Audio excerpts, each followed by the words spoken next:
What's going on, guys, man? It's your boy, As I Am Candle Co.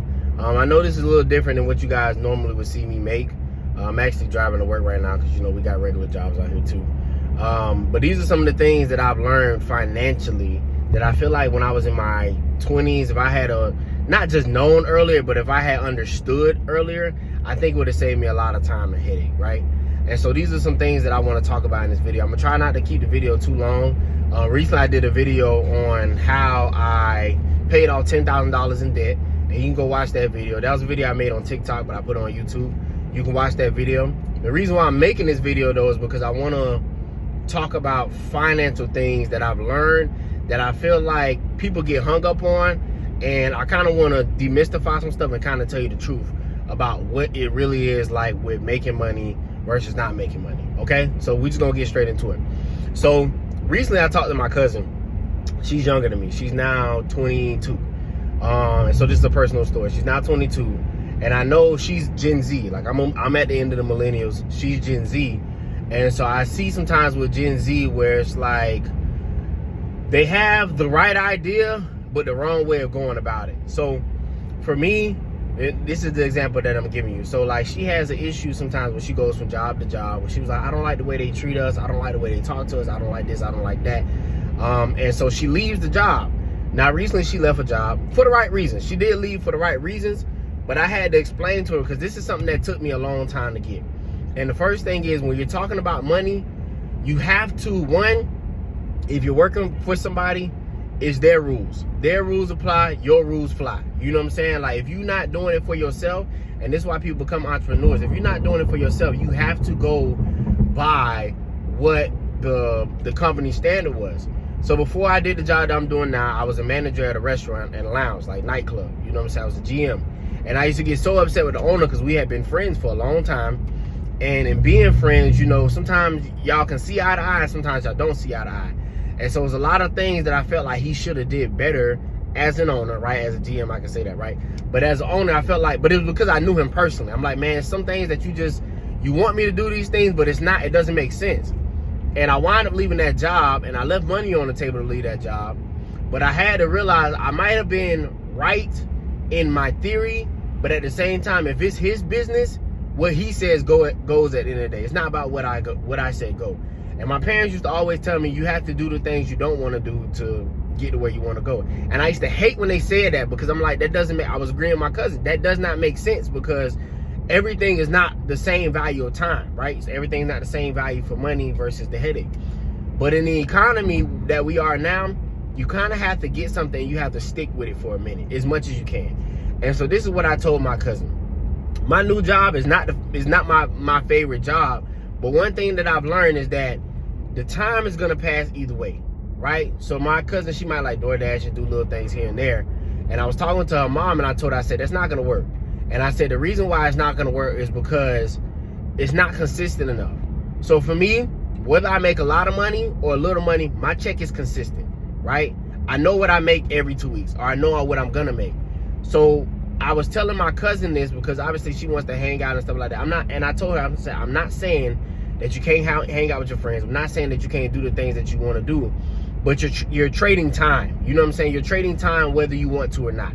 So understand, you have to get the best value of your time. And so that's the first lesson I want to say, is you got to get the best value of your time. So the first thing is you got to pretty much find the value of time. You know what I'm saying? And the value of time is not what people say on social media. They say you this illusion where it's like, your time is valued more than this, that, and the third. And although that may be true, over the long term, at this current time, you have to be realistic about what your time is valued at. So if you're making $18, $19, $17 an hour at work, yes, you can say, oh, my time is worth more than that. But if you don't have anything that's paying you more than that, then you have to take what it is realistically, right? And so that's what I was telling my cousin. I said, you don't really know what you want to do. You're figuring it out what you want to do. But right now, you have to do something. You don't have time to waste. And the reason why you don't have time to waste is because bills are still going to keep piling up. Things are still getting expensive. And it's still hard to live, right? And so I say all that to say, sometimes it isn't always about what you want to do, but it's about what needs to be done right now. And I know that's a hard lesson for people. If you're working the job that you're working, keep working that job. And I'm not saying it doesn't suck. I'm not saying it doesn't whatever. But say if I leave my job today and I don't, the way the job market is looking for a lot of people, I don't get another job for 3 months. That's 3 months of money that I left on the table. Especially if I don't necessarily have something else to supplement that. Now, I'm not saying don't chase your dreams. I'm not saying any of that, because sometimes you might have to, you know, you have to make a trade-off. Like, okay, if I'm not making a lot of money at this, but I know if I leave my job and I can go be a singer, I can go do this, I know that I can go make this money, then that's a different conversation. You know what I'm saying? But you kind of have to know what the value of time is trade-off. I've done the creative ventures. I've done the music, the blogs. I've done a lot of different things. Candles. Like, this is not just my first rodeo. I've been doing this for 12 years. Parties, events. I've done a lot of things. And so one thing that I've learned is that you got to keep the main thing, right?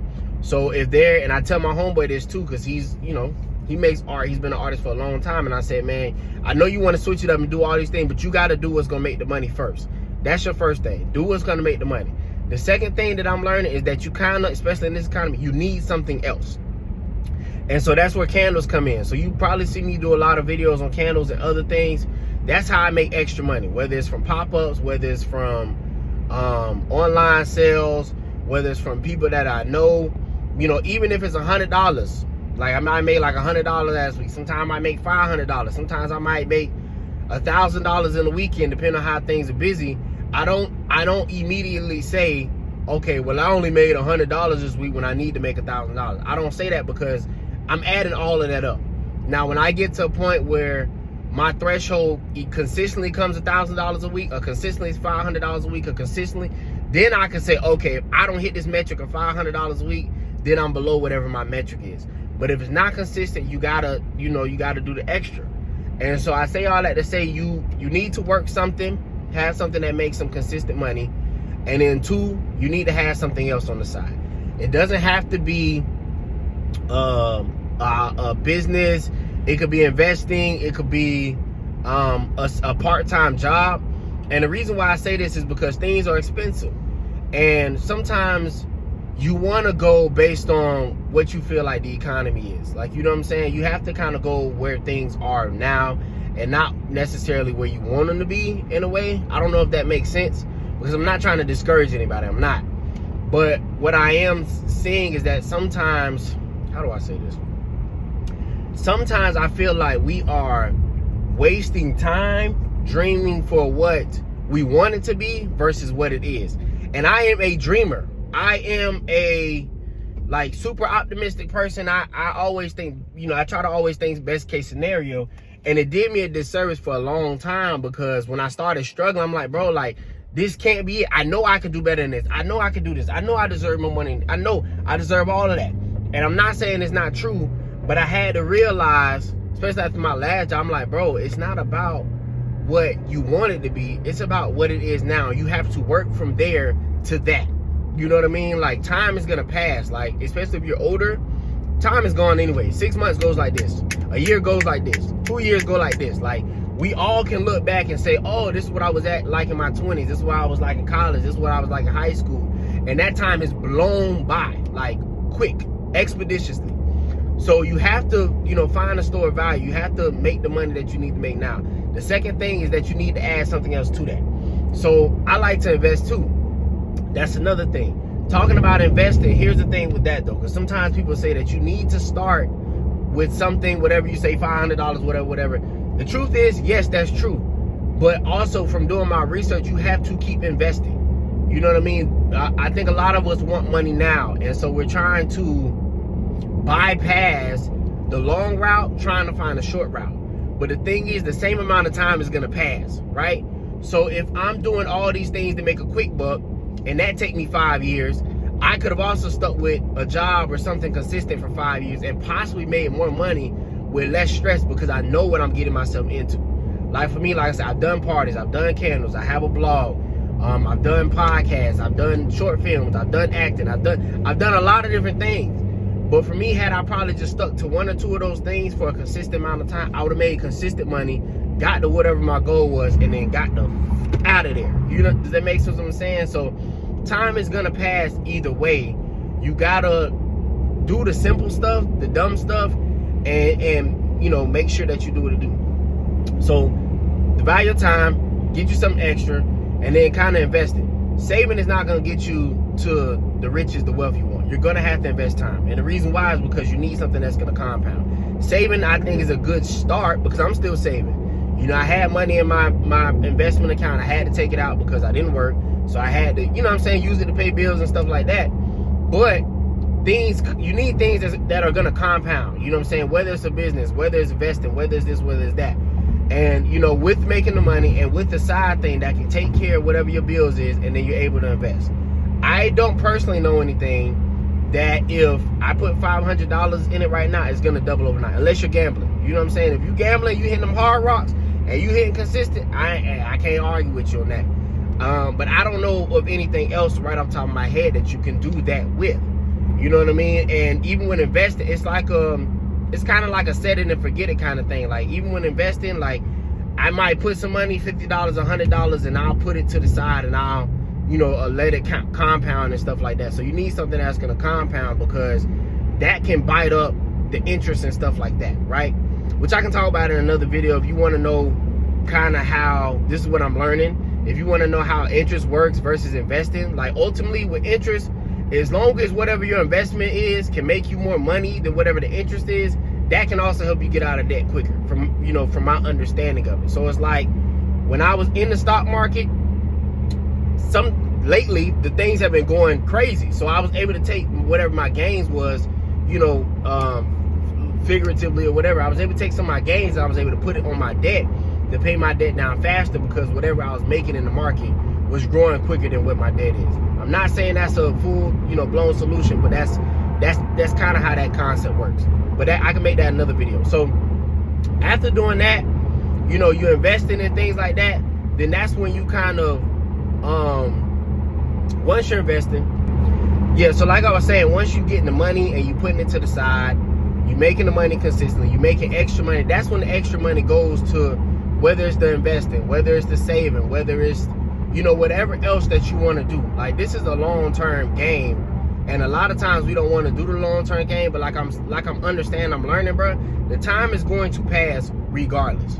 Like, you know what I'm saying? You could try to do 10 short-term things that make quick money, or you could do one thing or two things that might be less stress, but it's a lot more boring and it may take you a longer time, but you can get to your goals relatively quickly with the compounding of said thing. You know what I mean? Like I make a check every 2 weeks. I know what it is. It might not be the greatest, but I know every 2 weeks I can get this check. If I want to go get some more money, I can go do this. And so this is the third thing, because people say, well, I don't have the time, or, this X, Y, and Z, I don't make enough, whatever. You got two things that I've learned. You can either make more money or you can cut back on what you're doing. And I think we all kind of have space to do both. You know what I'm saying? This is what I'm saying. Like, extra money does not necessarily mean I gotta go make $500. I gotta go get another full-time job. Some people might have to, and it sucks. I'm not saying that it's not absolutely terrible. It is, but sometimes it might be, hey, I just need an extra two. Like I've kind of learned for me, if I get an extra $200, $300 a week, that can open me up to something else because I can use that $200 to here. I can go here. I can go here. I don't have to rob Peter to pay Paul. Does that make sense what I'm saying? So sometimes it's just making a little extra money, even if that's a part-time gig, refereeing on the weekends, watching kids on the weekends, or in your part-time, knitting sweaters, whatever it is that you can just make some extra money. Do that. Obviously I would say keep your debt down, pay out of debt, pay the high interest debt first. So credit cards, whatever loans that you have that have high interest, start with those things, save, invest, and that could be in your business, that could be whatever. So get you a job or get you something that makes consistent money. Have possibly something extra if you need more money. Doesn't have to be life-changing money. It just needs to be able to help change your situation and loosen you up right now. And then kind of be able to cut out the extra stuff that you don't need. You know what I'm saying? Like for me, I don't really go out like that, but it's because I don't want to go out. But it's also because I have a goal that I'm focused on that I want to like pursue it and get done. You know what I'm saying? Like I want to get out of debt. I want to be able to grow my business and stuff. So that stuff doesn't really matter to me. And I told this to my cousin too, because I'm like, man, your friends in 6 months, they're going to be doing the same thing that they're doing now.